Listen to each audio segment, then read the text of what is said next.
Notif.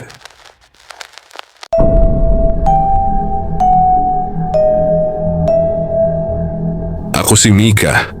Yung Mika na kasama nila Jace sa group project.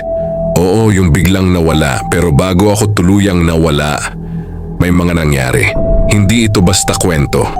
Ito yung katotohanang hindi nyo maririnig sa news. Baka kasi ako ang isa sa mga huling makapagsabi ng totoo tungkol sa Notif. Flashback 2 weeks before Jace's disappearance. Late na nun.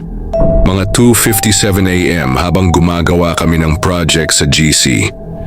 Bigla kong napansin na may nag-pop up sa phone ko.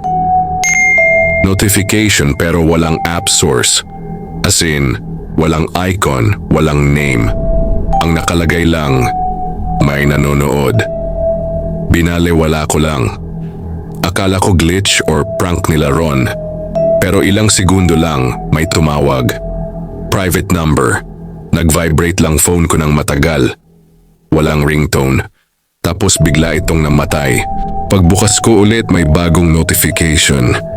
Picture ko habang naka-headphones, nakatingin sa laptop. Pero kinuhanan mula sa likod. Pero how?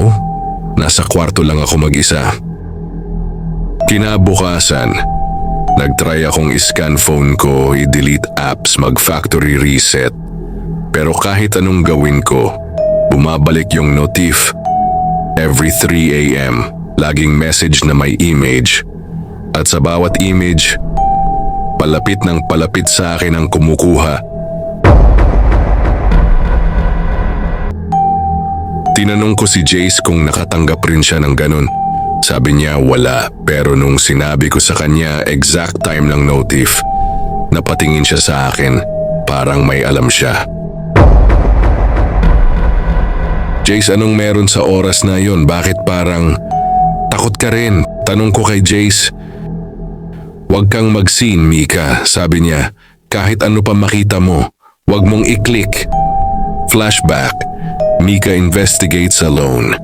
Sobrang curious ko, tinry kong i-message si Unknown 404. Nagulat ako kasi nag-typing siya agad. Kita mo na ba kung sino ang nasa likod ng salamin? Nilingon ko yung vanity mirror ko sa kwarto. Walang tao sa likod, pero sa reflection, may naka-hoodie nakatayo sa likod ko. Pagharap ko, wala. Pero may bagong notification. Image ko ulit, hawak ang phone pero nasa sahig. Nakahiga at may dugo sa tenga ko. Simula nun di na ako makatulog. Nagiging paranoid ako. Nilagyan ko ng masking tape camera ng laptop. Tinakpan ko salamin sa bahay. Pero kahit saan ako tumingin, sa phone screen, sa laptop, sa ref door, sa bintana, may brief reflection ng taong nakatingin sa akin. Minsan naka-hoodie, minsan wala ng mukha. Araw bago mawala si Jace, may notification akong natanggap. Video file. 6 seconds lang, pinlay ko. Ako. Nakaupo. Umiiyak. Tapos isang kamay biglang dumampi sa balikat ko mula sa likod.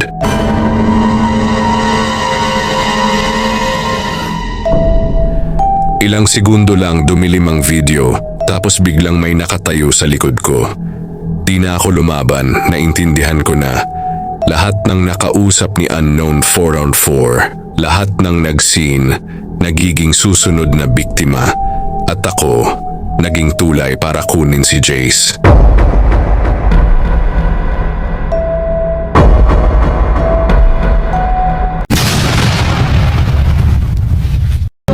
Handa ka na bang harapin ang iyong takot? Ipadala ang iyong kwento at sama-sama nating dalhin ito sa loob ng Kadiliman Horror Stories.